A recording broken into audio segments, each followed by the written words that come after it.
Hello guys, welcome back to my channel. At salamat muli sa inyong panonood at pagsubaybay sa aking mga ina-upload na video. So ngayon guys ay meron naman tayong ayusin na isang car amplifier B12. Model number is ayan, NV. Kita mo na guys ha. Model NV12 B805 power pans 3600 watts. So ito guys, nila to sa akin. So matagal din daw tong stock sa bahay nila. So ngayon lang yan naisipan na ipa-repair. So ngayon guys, subukan muna natin paandarin. Saka tingnan natin kung ano yung problema. Pero sabi niya gumagana naman daw, kaso pangit na yung audio out niya, audio output. So saksak muna guys.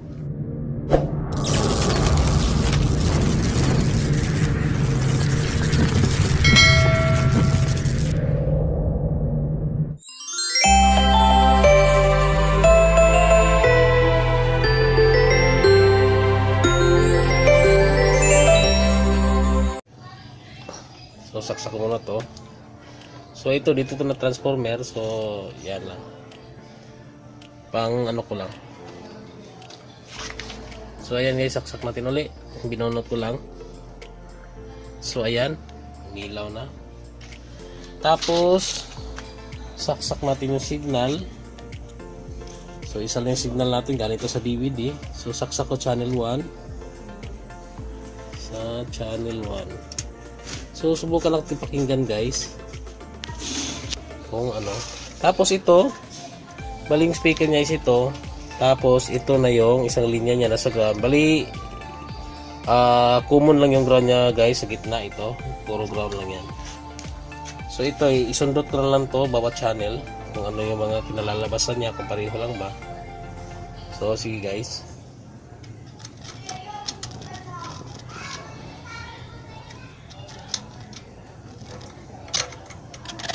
So ayan guys oh. Kita nyo guys.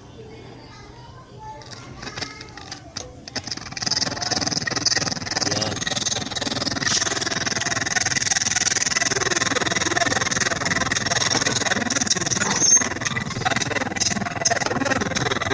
Buka na table.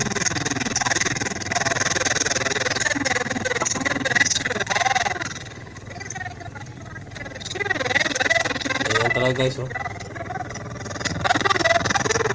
Lipat ko sa isang channel 2 pala kanina guys, ngayon channel 1. Ayan, channel 1 yan. So yan, lipat natin dito sa ibabaw.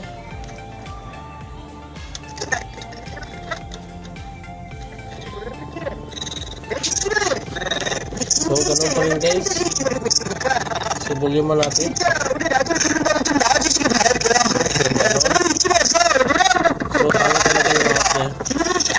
So sige guys, buksan natin guys at tingnan natin kung ano ang gagawin natin. Sana ay madali lang natin ayusin to.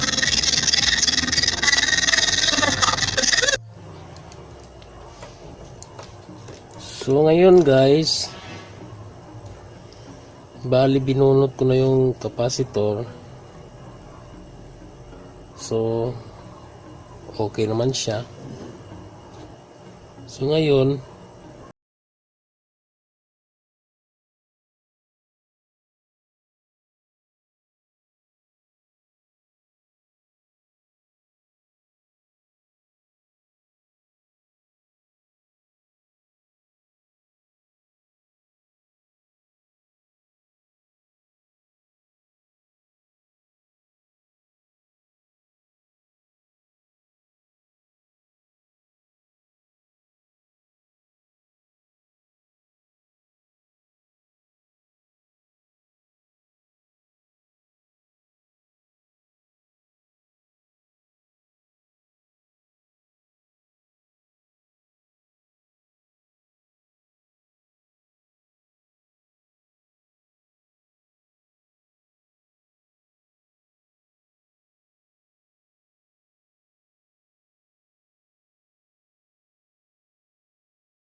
Nasa gitna yung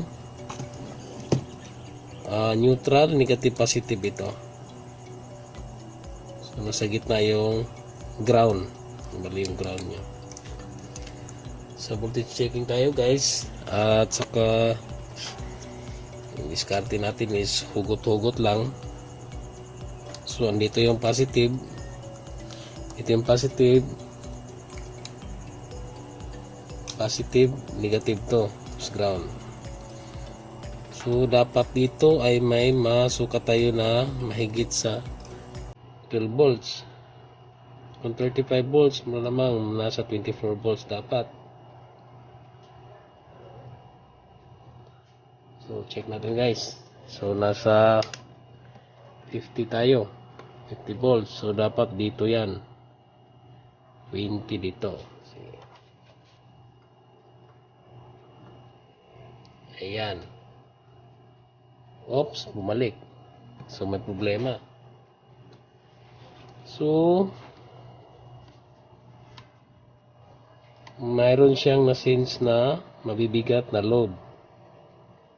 So, either may leaking. So, nakita natin na may problema dyan. So, check natin yung 12 volts na supply niya. Kung bababa ba.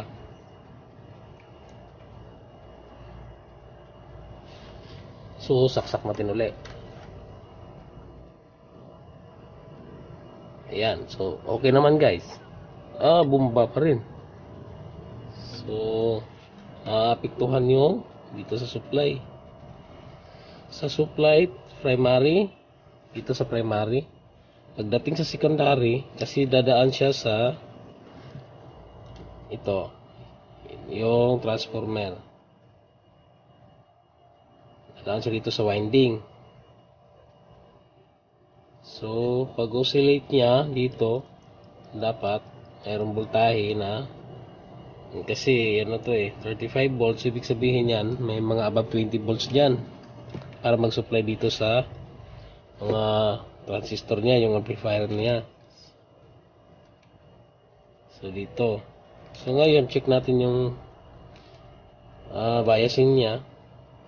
Bukan natin kung ang nangyari kapag-kapa muna, kung may umiinit ba. Wala. So, yan. So, subukan natin ulit guys. Una tayo dito sa kabila. Ito yung 41C. 41C dito sa, kumbaga dito kung nakaharap sa akin, nasa ano siya, nasa left side ng 41C. Yan. Tapos sa kabila ito yung 41. Tama ba?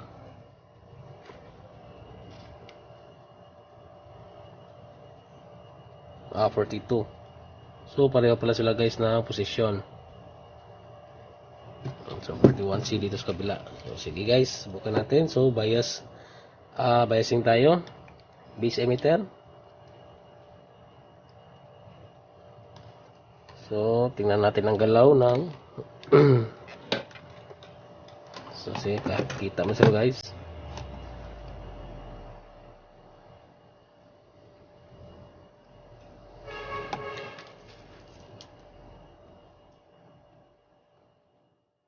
So, saksak natin guys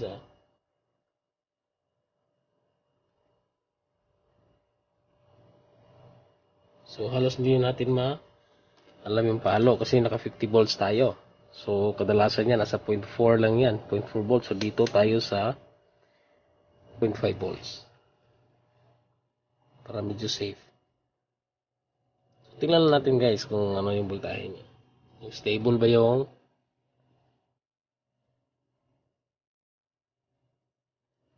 sandali lang guys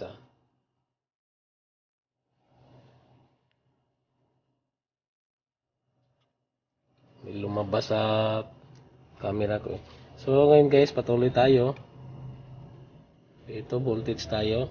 Voltage check tayo, biasing.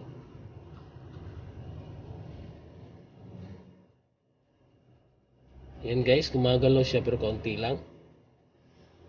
So sa 0.5 tayo. Tapos tingnan natin ulit.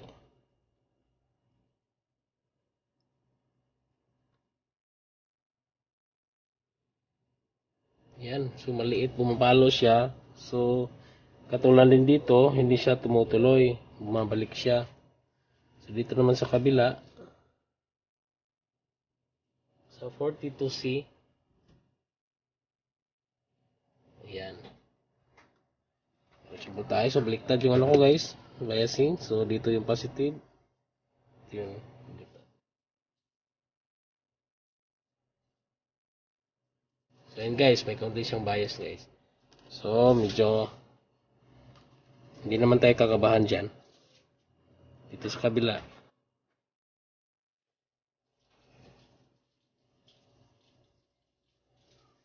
Ayan, okay. So, wala naman siyang problema sa ano niya. Kaso dito talaga bumibigay talaga kanina yung sa supply niya. Kaya yung nangyari niya parang pumipitik lang.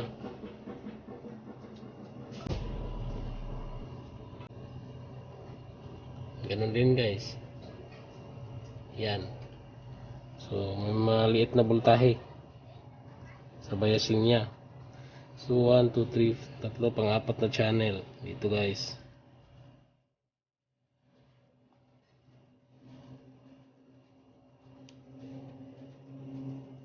Ayun ako. Ito muna guys. Parang malakas yung palo dito banda. Medyo mainit-init siya ng kaunti. Pero hindi naman mainit talaga. Pero kakaiba siya dito sa tatlong channel. Ito mas medyo may ano nagbi-build up ng init. So check natin ulit guys. Naka 2.5 tayo.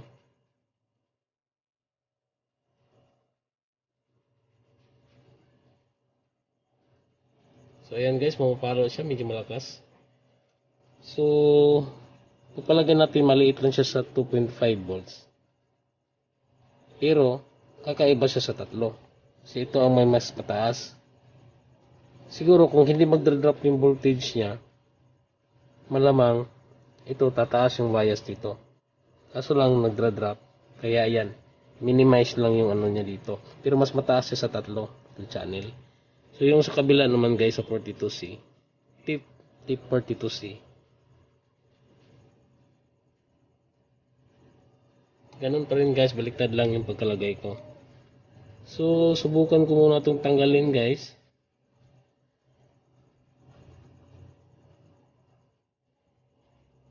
Ayan. Medyo malakas yung palo niya. So tatanggalin ko lang to. Tapos subukan natin i-on ulit. Tapos tingnan natin to kung mag-stable ba yung voltahe. So pause ko lang muna guys para hindi natataas yung ano natin. Yung video natin. So ayun guys. Ito na yun. Natanggal na. Check ko lang muna tong dalawa. Tapos check ko muna dito kung baka may mga ano pa naiiwang mga nakakonect pag tanggal ko ng solda.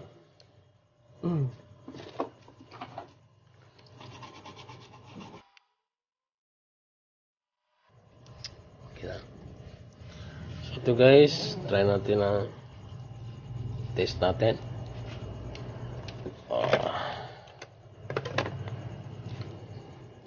Malamang pag okay to, dito na tayo sa mga driver sa ano niya, mga transistor driver niya.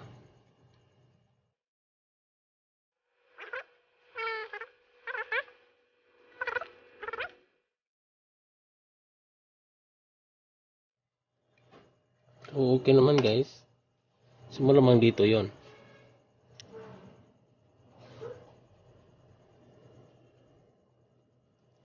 O ito yung isang transistor, tingnan natin to.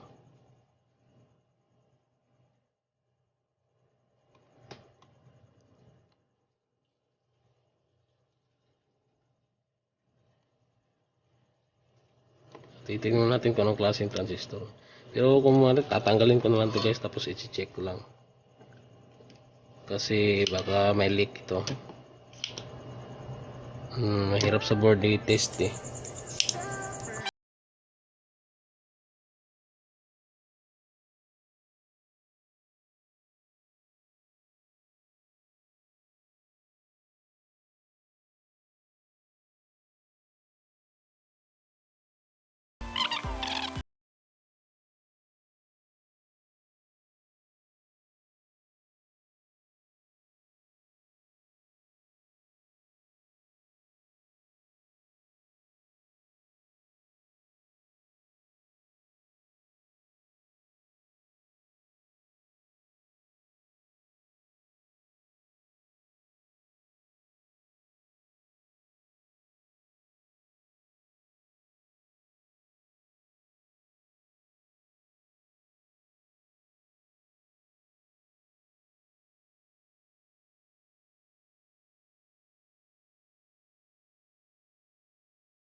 May umuusok. Saan kaya ito?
Ayan, parang hinigop dito.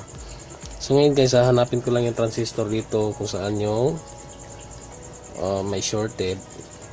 So ipopost ko lang muna, tapos i-ano ko lang mamaya sa inyo para hindi tataas yung panonoodin nyo guys, kasi baka naiinip na kayo. Ayaw kong mainip yung mga yung mga tawag doon, yung mga visitors ko. So ngayon guys, ipopost ko lang muna, tapos hahanapin ko. Sige guys. So ito guys, tinanggal ko na lang yung dalawang resistor, yung ceramic na resistor niya na 5 ohms na resistor. Tapos ito binalik ko na lang, tapos mag voltage checking ulit ako. So subukan muna natin isaksak guys kung mayroon pa rin, para makita natin kung saan talaga. I-disable natin yung linya dito, ito sa kabila. Ito kasi yung resistor niya dito, tsaka yung isa dito. So i-disable natin yan, tatanggalin natin. Tingnan pa rin natin kung mayroon pa rin siyang pumapasok na voltahe. So tutok natin guys, tapos saksak natin.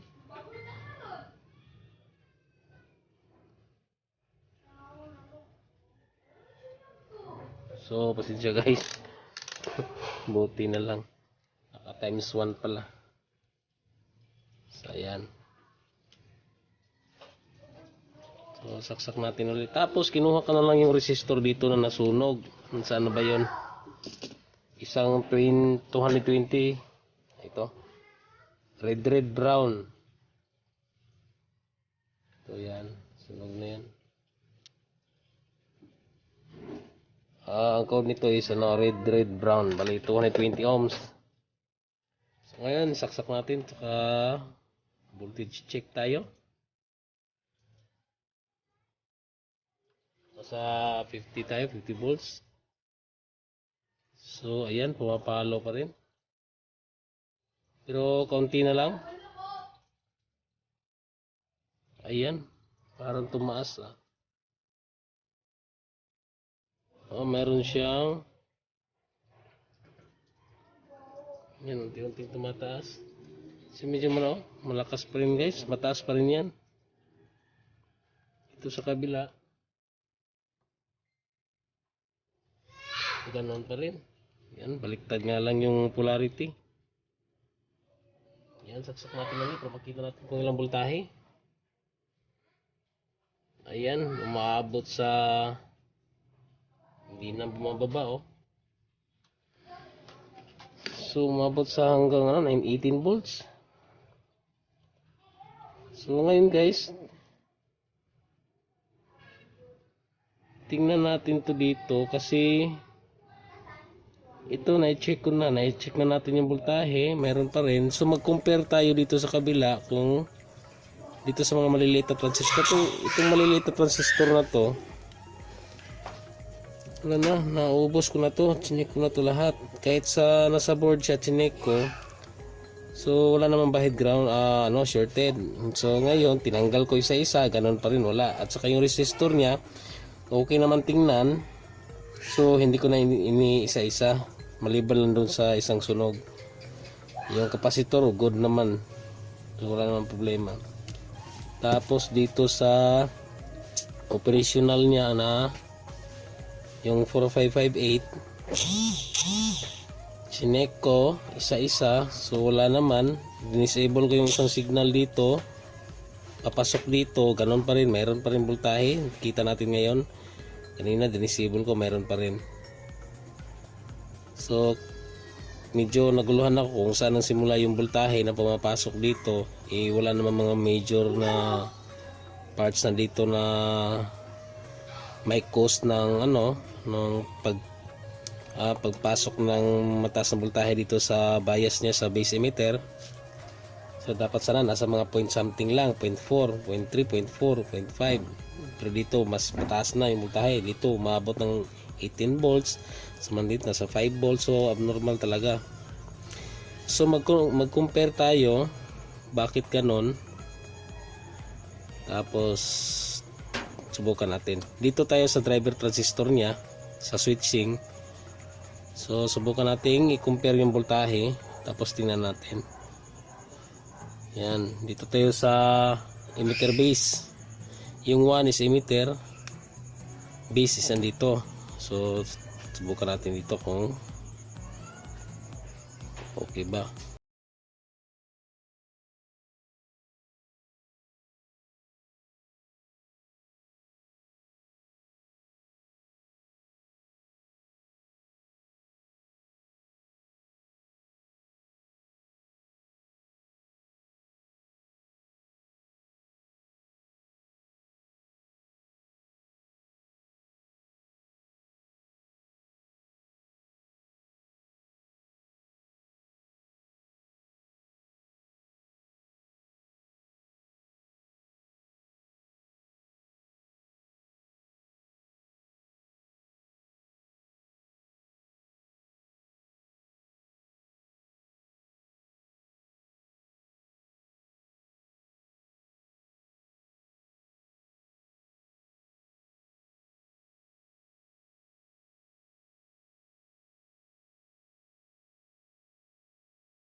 check natin kung anong kaibahan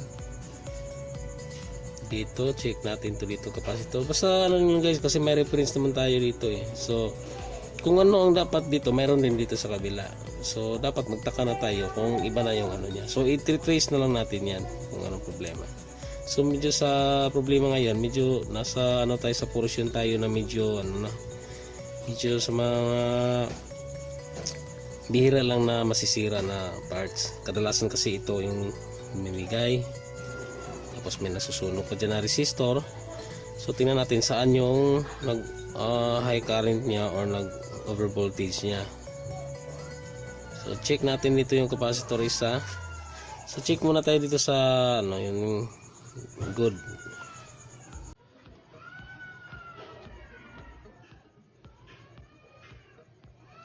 Yan, baliktad. Meron siya.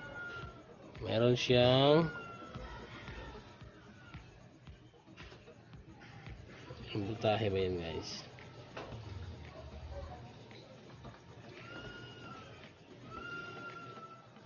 So meron siyang 5 volts din, ganun din. So dito tayo sa kabila kung may 5 volts ba siya.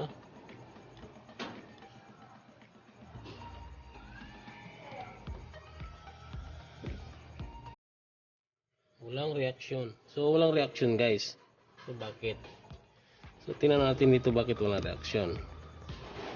So kung ito papunta siya dito, so kaya ito yung inuna natin na i-check. So trace muna natin yung mga linya dyan. Bakit wala?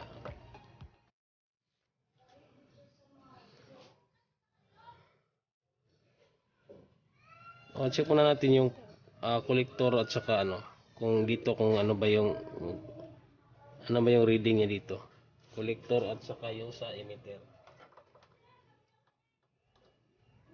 Ay, malakas, sorry. Ako, nakalimutan ni Lolo. Nasa 50 volts tayo guys ha. Ayan, bumalik sa 18 volts, mapapalo sa mga 24 volts, mapapalo tapos bumalik sa 18 volts. So ano yan, sa collector at saka sa base. So dito naman tayo sa kabila. Dito sa may problema na channel. Sa channel 1 kasi may problema. So saksak natin.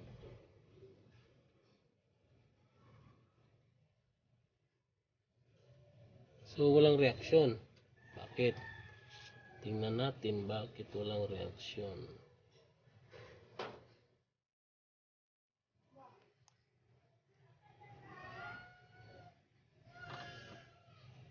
Ayan, meron. Ayun guys, oh, nawala. So pumapalo siya. Tama naman yung entrada niya, pumapalo siya dito sa 18, tapos pumunta sa 18 starting, tapos pumalo sa 24, pero dapat bumalik siya sa 18. So ayan, naging 0 siya. So tingnan natin ulit guys.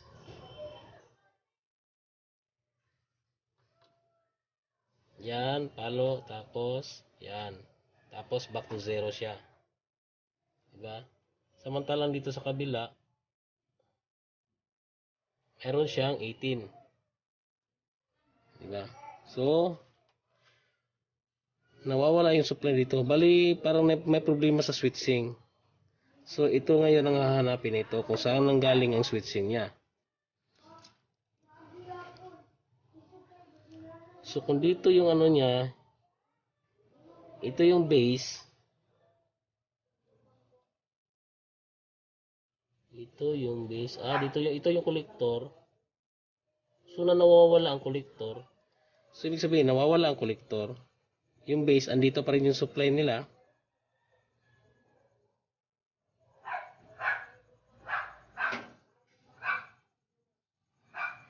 Bali ito yung collector ang nawawala kasi dito galing yung ano eh. Bali source ito eh, collector tapos yung emitter. So ito nawawala to. Kasi galing na tayo dyan, dinirekta na natin sa collector eh, ito, dinirekta na natin. So nawawala ito. So ang collector na yan, galing yan dito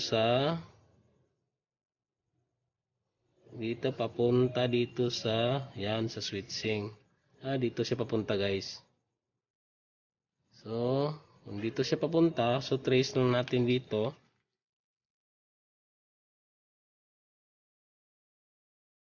Trace natin ito.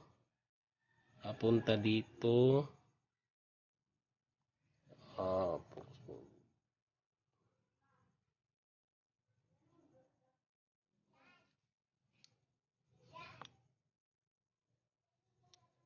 Yan. Medyo lakihan natin ng kaunti. So ito, trace natin papunta dito. So saan banda ba dito yung paa niya? So ito. So times 1 tayo guys. Dito, dapat dito. Ito ba yun? Dapat dito. Dapat dito. So dapat siya dito guys. Dito guys. Kasi yung ano niya parang putol.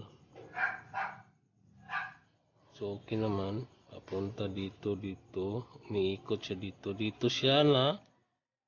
Ayun guys. So parang putol guys. Tingnan mo lang na. Check muna natin dito sa kabila guys ha. Collector. Tapos papunta siya sa emitter. Ito yung emitter pala. Nagsusupply sa collector. So yun guys.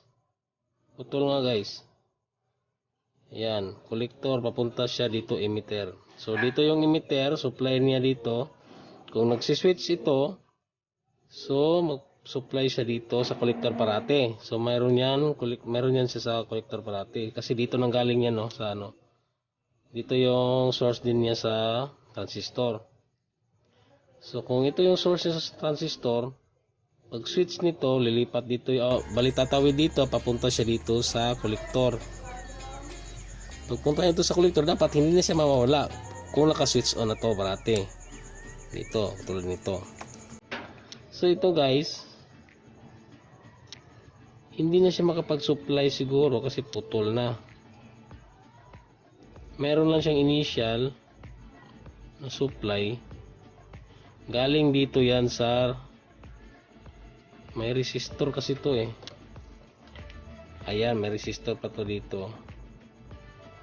Nasa 2.2K. Yan.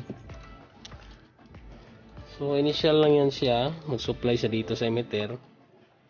Kaya nga pumapalo siya, diba? Tapos babalik pag switch on niya. So ngayon ang nangyari, wala siya. Hindi na siya masuportahan kasi putol na yata to. So tingnan ko lang guys kung putol talaga. Pero sa tingin ko putol na kasi andito yung yan, ayan. So jumper muna ako guys. Jumperan ko lang yan. Tingnan natin. So pause ko lang muna. So ayan guys, mag-jumper tayo. So para masigurado natin na may connection na yung emitter papunta dito sa collector. So check natin ulit guys kung maging okay ba to. Sana maging okay na to.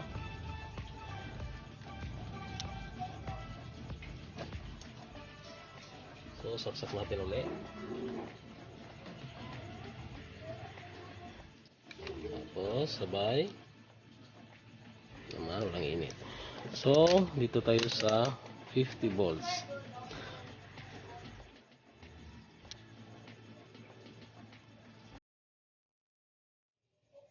Yan.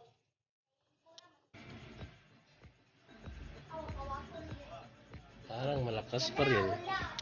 Malakas pa rin talaga guys. Bakit kaya?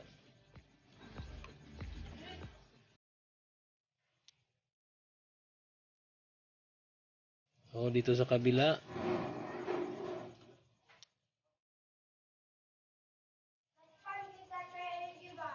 yan, parang naging normal na. So babaan natin ng konti, nasa 10 volts. Tapos try natin ito sa kabila. Dito tayo. Ayan guys, meron konting palo lang. Kung baliktarin natin is nasa dito lang guys Dito tayo sa 2.5. So So nasa ano lang siya, 5 volts, 0.5. Ito sa kabila, at nahihiya. Parang ayaw mag-oscillate, oh. Kabila. Wala. Ayaw niya.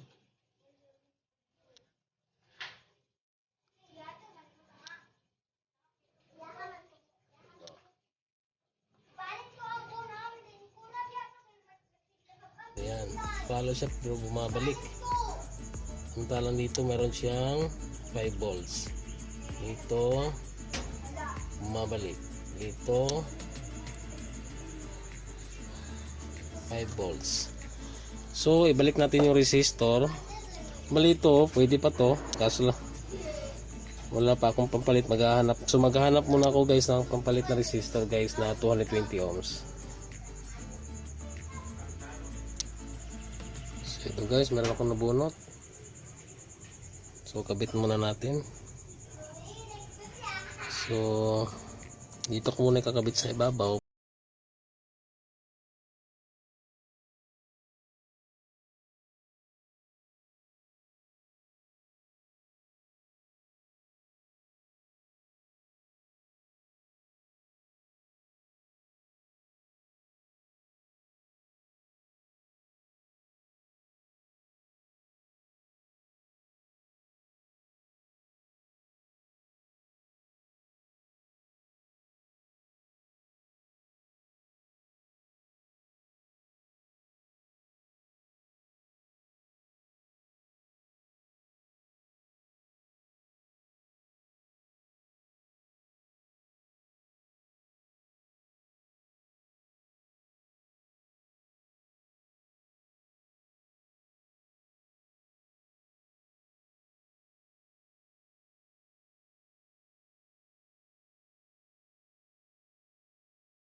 siguro.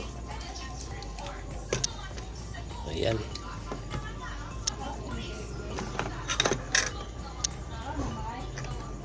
Ayan.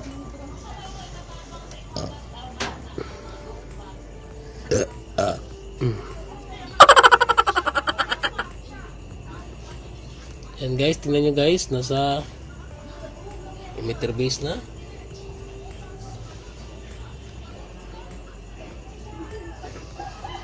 So ayan. So nasa 0.7 volts. 0.7. Oh, 0.7. Hindi pala. Parang may problema ka. Nagbibiro lang ako. Nasa 3.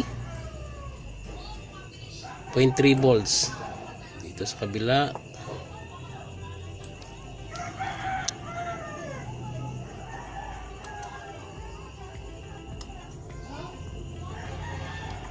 Wala.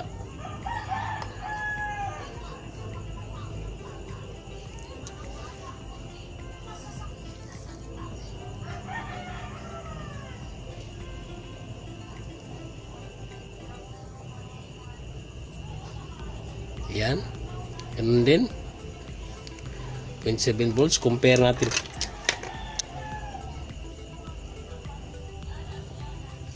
Compare natin ito sa kabila.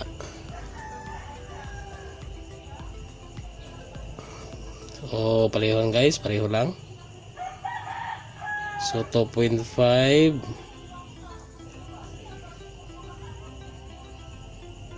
0.25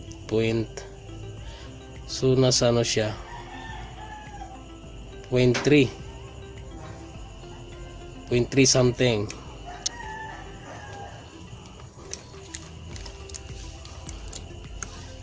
So, 0.35 nasa 0.35 siya. Ganon din, 0.35. So, ayan. Kasi 0.5 volts to 0.5. So, nasa 0.35 volts lang guys. So, okay na guys. So, tingnan natin to. Wala namang umiinit. Ayan, okay naman. So, ayan, umiilaw naman siya. Ayan.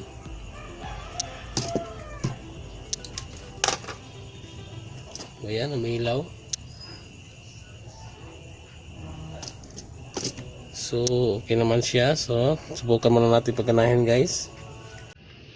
At saka ibunutin muna natin.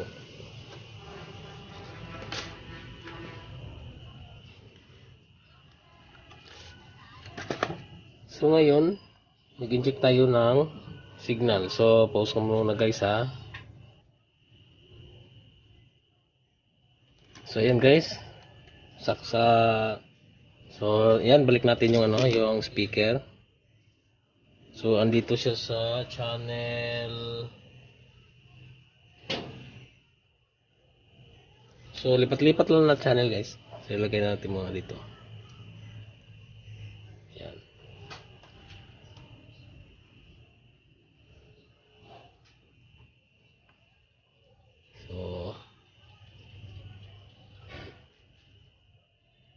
So, saksak natin.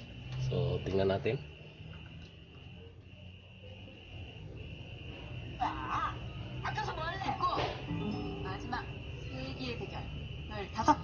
Yeah. So, okay na guys. Normal na. Yan. So, hindi nyo lang maintindihan guys. Yan guys. Saksak na lang natin uli.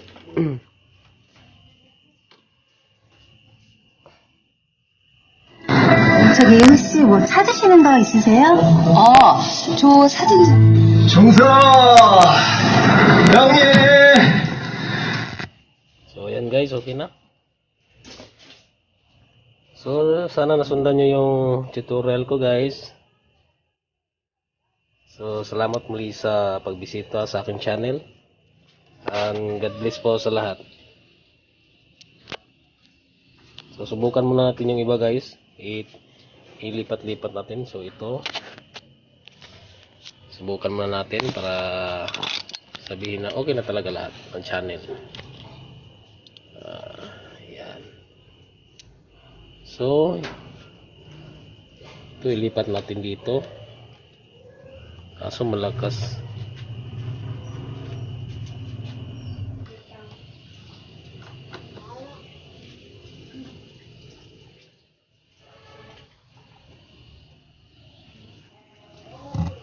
Yan ito. Yan, nakabas yan. Tapos lipat natin to sa ilalim, isa. So okay naman. Ito, ilalim.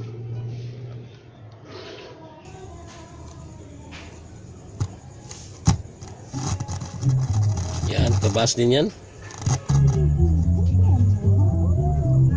Dito sa kabila.